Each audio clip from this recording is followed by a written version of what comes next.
What if the ancient myths of gods and monsters and the mysterious experiments of medieval alchemists were not primitive misunderstandings of science and psychology, but profound expressions of the human soul? Imagine for a moment that the stories told around fires thousands of years ago and the arcane symbols etched in dusty alchemical texts are actually blueprints of our inner world. This was the revolutionary insight of Carl Gustav Jung, the Swiss psychiatrist who forever changed the way we see the human psyche. Jung didn't dismiss mythology and alchemy as relics of a bygone era. Instead, he saw them as living languages of the unconscious, symbolic systems that reveal timeless truths about who we are, how we suffer, and how we heal.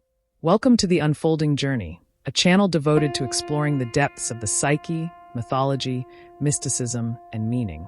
If you're someone drawn to symbolic thinking, personal growth, and the mysteries of the unconscious mind, you're in the right place. In today's video, we're diving into Jung's interpretation of alchemy, not as a literal quest to turn lead into gold, but as a mythic journey toward wholeness. We'll also see how this ties into mythology and the archetypal stories that shape our lives. Let's begin this unfolding journey. Carl Jung believed that both mythology and alchemy are projections of the unconscious mind.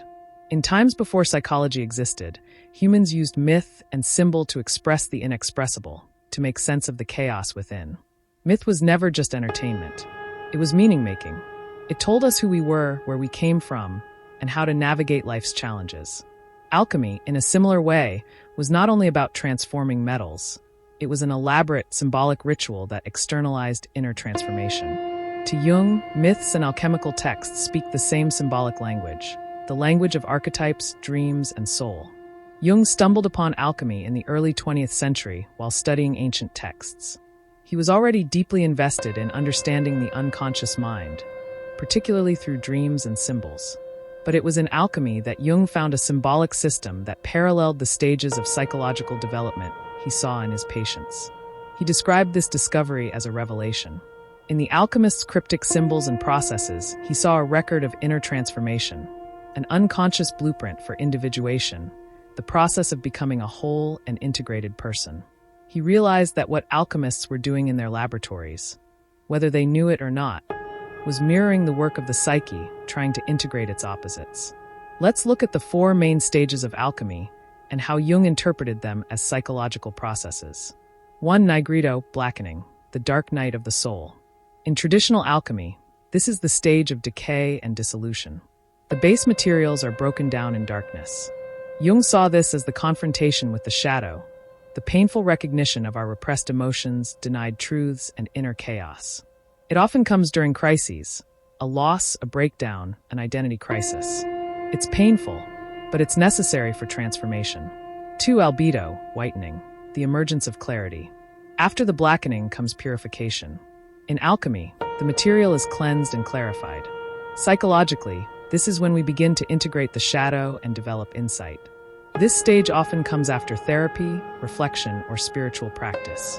We start seeing things more clearly. We reconnect with a deeper sense of self. 3. Citrinitas, yellowing, the birth of inner light. Rarely discussed, this stage symbolizes awakening and illumination. It marks the dawning of a new consciousness. Jung associated it with the emergence of wisdom, the deepening of one's inner light and sense of purpose. It's when the ego begins to align with the self.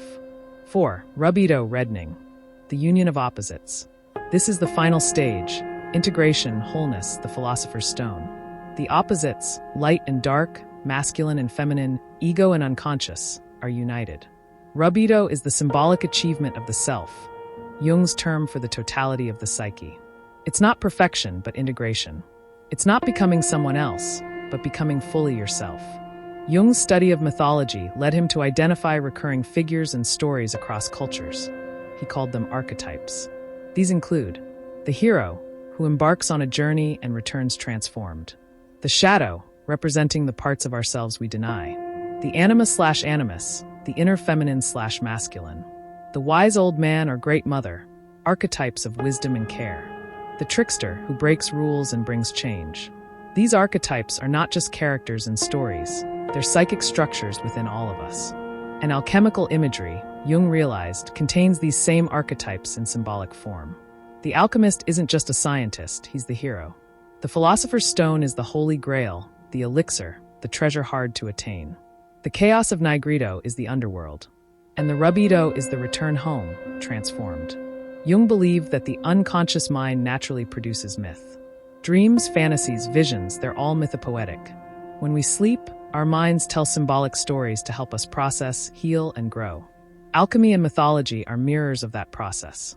In the absence of modern psychology, these symbolic systems helped people track their own transformations. Alchemists didn't always understand what they were doing psychologically, but their images and rituals were attempts to make sense of the unconscious. Today, we can use their symbols as tools of reflection and self-discovery. So why does all this matter? Because even in our modern lives, we go through nigredo, albedo, citrinitas, and rubedo. When we lose a job or a relationship ends, we experience nigredo. When we begin therapy or have a breakthrough, we enter albedo. When we reconnect with our purpose, we find citrinitas. And when we integrate what we've learned and live from a place of wholeness, that's rubedo. Myth and alchemy aren't outdated. They're alive within us. They help us make sense of inner change. You don't need a lab or a fire to become an alchemist. You just need the willingness to look inward. Ask yourself, what part of me is in decay or darkness? Nigredo, what truth am I beginning to see? Albedo, what wisdom is trying to emerge? Citrinitas, how can I live in greater alignment with my whole self? Rubedo, you are both the lead and the gold. The journey of myth and alchemy is your own. Carl Jung gave us a way to reframe the ancient, to see in myths and alchemical symbols not superstition, but psychological truth. He showed us that the stories we inherit, and the ones we tell ourselves, are not just entertainment. They are guides. They are roadmaps. They are sacred scripts of transformation. So when life feels chaotic, lost, or dark, remember, you might be in the middle of an alchemical process. And like the hero of myth, your journey isn't over yet. If this exploration stirred something in you, and you'd like to go further into the worlds of depth psychology, mythology, and the soul, make sure to hit subscribe and turn on notifications.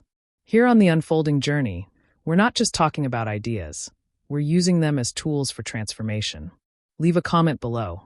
What part of the alchemical journey are you in right now? Until next time, keep unfolding.